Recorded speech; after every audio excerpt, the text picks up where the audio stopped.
Good morning. I'm Lee Jamison, and this is the 97th installment of the Bible in a Year. Today's readings will be from 1 Samuel, chapters 7 through 9, and from the Gospel of Mark, chapter 7, verses 14 to 37. Chapter 7. And the men of Kiriath Jearim came and took up the ark of the Lord and brought it to the house of Abinadab on the hill. And they consecrated his son Eleazar to have charge of the ark of the Lord. From the day that the ark was lodged at Kiriath Jearim, a long time passed, some 20 years, and all the house of Israel lamented after the Lord. Samuel judges Israel. And Samuel said to all the house of Israel, "If you are returning to the Lord with all your heart, then put away the foreign gods and the Asheroth from among you, and direct your heart to the Lord, and serve him only, and he will deliver you out of the hands of the Philistines." So the people of Israel put away the Baals and the Ashtaroth, and they served the Lord only. Then Samuel said, "Gather all Israel at Mizpah, and I will pray to the Lord for you." So they gathered at Mizpah and drew water and poured it out before the Lord, and fasted on that day, and said there, "We have sinned against the Lord." And Samuel judged the people of Israel at Mizpah. Now when the Philistines heard that the people of Israel had gathered at Mizpah, the lords of the Philistines went up against Israel. And when the people of Israel heard of it, they were afraid of the Philistines. And the people of Israel said to Samuel, "Do not cease to cry out to the Lord our God for us, that he may save us from the hands of the Philistines." So Samuel took a nursing lamb and offered it as a whole burnt offering to the Lord. And Samuel cried out to the Lord for Israel, and the Lord answered him. As Samuel was offering up the burnt offering, the Philistines drew near to attack Israel. But the Lord thundered with a mighty sound that day against the Philistines, and threw them into confusion. And they were routed before Israel, and the men of Israel went out from Mizpah and pursued the Philistines and struck them as far as below Beth-kar. Then Samuel took a stone and set it up between Mizpah and Shen, and called its name Ebenezer, for he said, "Till now the Lord has helped us." So the Philistines were subdued again and did not enter the territory of Israel. And the hand of the Lord was against the Philistines all the days of Samuel. The cities that the Philistines had taken from Israel were restored to Israel, from Ekron to Gath. And Israel delivered their territory from the hands of the Philistines. There was peace also between Israel and the Amorites. Samuel judged Israel all the days of his life. And he went on a circuit year by year to Bethel, Gilgal, and Mizpah. And he judged Israel in all these places. Then he would return to Ramah, for his home was there, and there also he judged Israel. He built there an altar to the Lord. Israel demands a king. Chapter 8. When Samuel became old, he made his sons judges over Israel. The name of his firstborn was Joel, the name of his second, Abijah. They were judges in Beersheba. Yet his sons did not walk in his ways, but turned aside after gain. They took bribes and perverted justice. Then all the elders of Israel gathered together and came to Samuel at Ramah and said to him, "Behold, you are old, and your sons do not walk in your ways. Now appoint for us a king to judge us like all the nations." But the thing displeased Samuel when they said, "Give us a king to judge us." And Samuel prayed to the Lord. And the Lord said to Samuel, "Obey the voice of the people in all that they say to you, for they have not rejected you, but they have rejected me from being king over them. According to all the deeds that they have done from this day, I brought them up out of Egypt, even to this day, forsaking me and serving other gods, so they are also doing to you. Now then, obey their voice. Only you shall solemnly warn them, and show them the ways of the kings who shall reign over them. Samuel's warnings against kings. So Samuel told all the words of the Lord to the people who were asking for a king from him. He said, "These will be the ways of the king who will reign over you. He will take your sons and appoint them to his chariots, to be his horsemen, and to run before his chariots. And he will appoint for himself commanders of thousands and commanders of 50s, and some to plow his ground and to reap his harvest, and to make his implements of war, and the equipment of his chariots. And he will take your daughters to be perfumers and cooks and bakers. And he will take the best of your fields and vineyards and olive orchards, and give them to his servants. He will take the tenth of your grain and of your vineyard, and give it to his officers and to his servants. He will take your male servants and your female servants, and the best of your young men and your donkeys, and put them to work. He will take the tenth of your flocks, and you shall be his slaves. And in that day you will cry out because of your king, whom you have chosen for yourselves. But the Lord will not answer you in that day." The Lord grants Israel's request, but the people refused to obey the voice of Samuel. And they said, "No, but there shall be a king over us, that we also may be like all the nations, and that our king may judge us, and go out before us, and fight our battles." And when Samuel had heard all the words of the people, he repeated them in the ears of the Lord. And the Lord said to Samuel, "Obey their voice, and make them a king." Samuel then said to the men of Israel, "Go every man to his city." Saul chosen to be king. Chapter 9.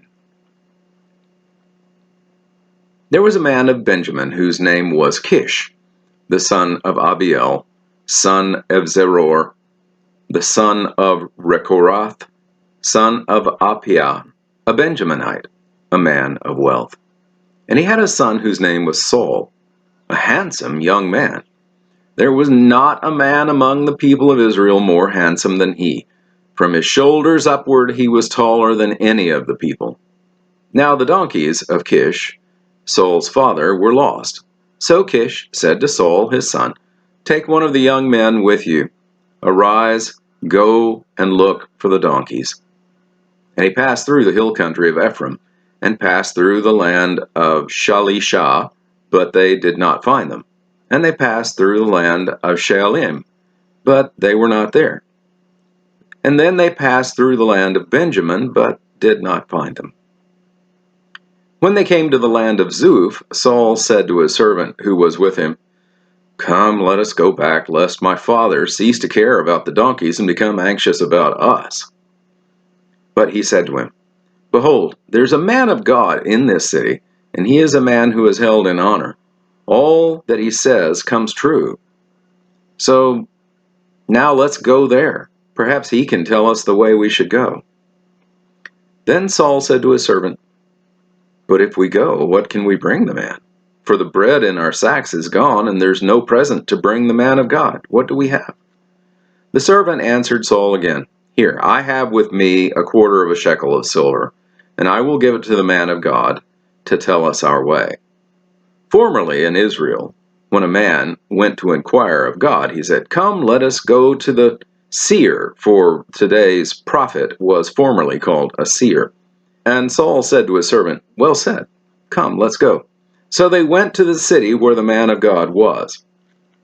As they went up the hill to the city, they met young women coming out to draw water, and said to them, "Is the seer here?"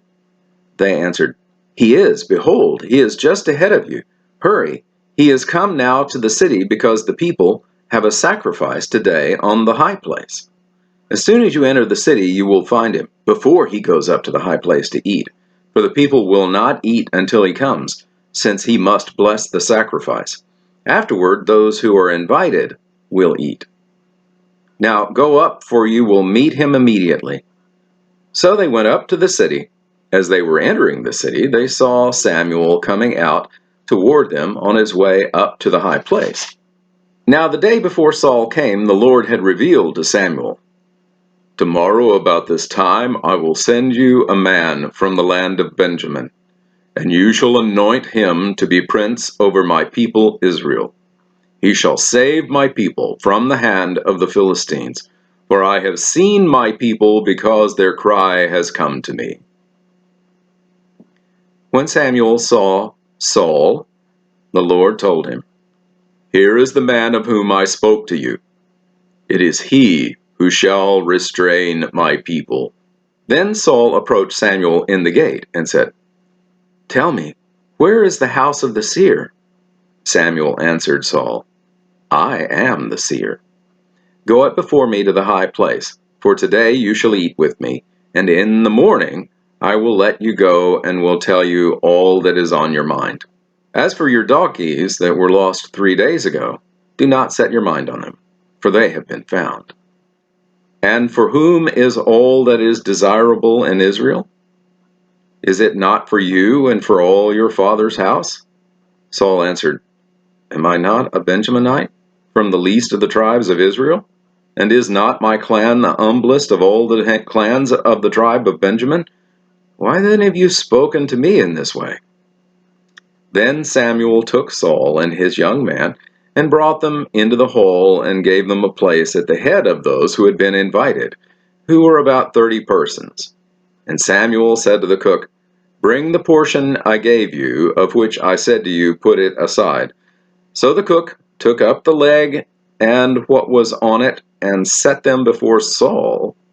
And Samuel said, "See, what was kept is set before you. Eat, because it was kept for you until the hour appointed, that you might eat with the guests."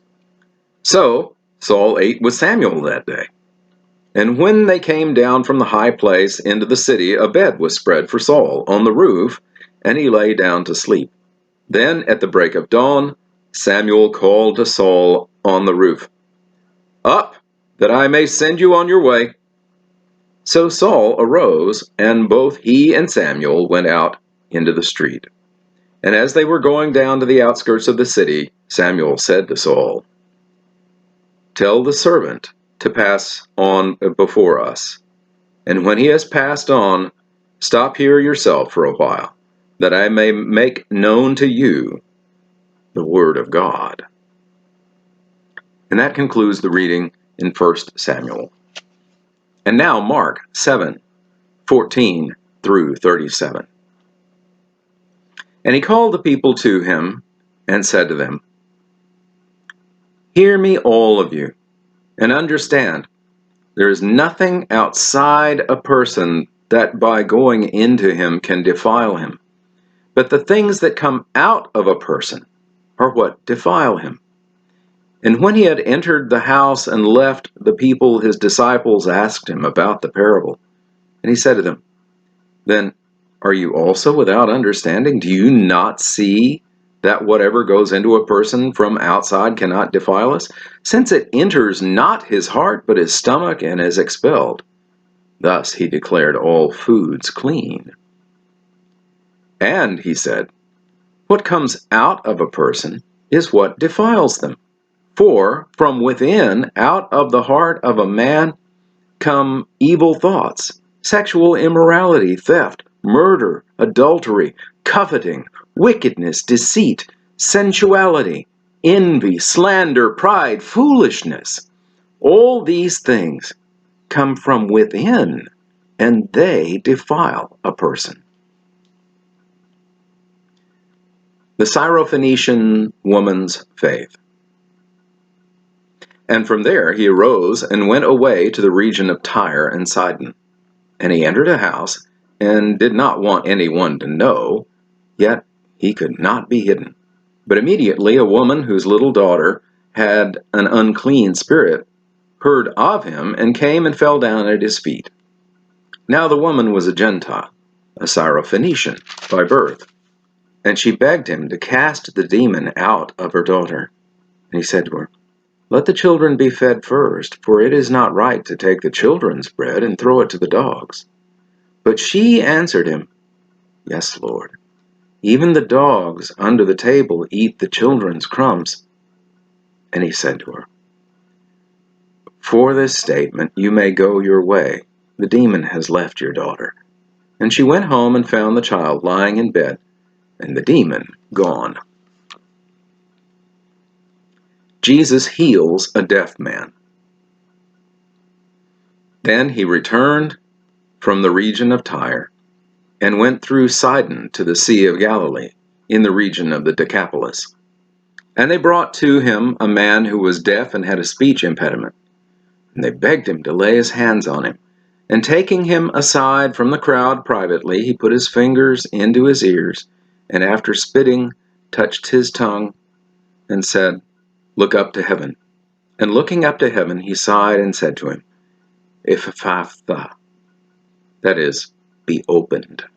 And his ears were opened, his tongue was released, and he spoke plainly. And Jesus charged them to tell no one. But the more he charged them, the more zealously they proclaimed it. And they were astonished beyond measure, saying, "He has done all things well. He even makes the deaf hear and the mute speak." And that concludes the reading in Mark. Thank you for watching this video all the way to the end. To gain a wider audience for this series of videos, I ask a few favors of you.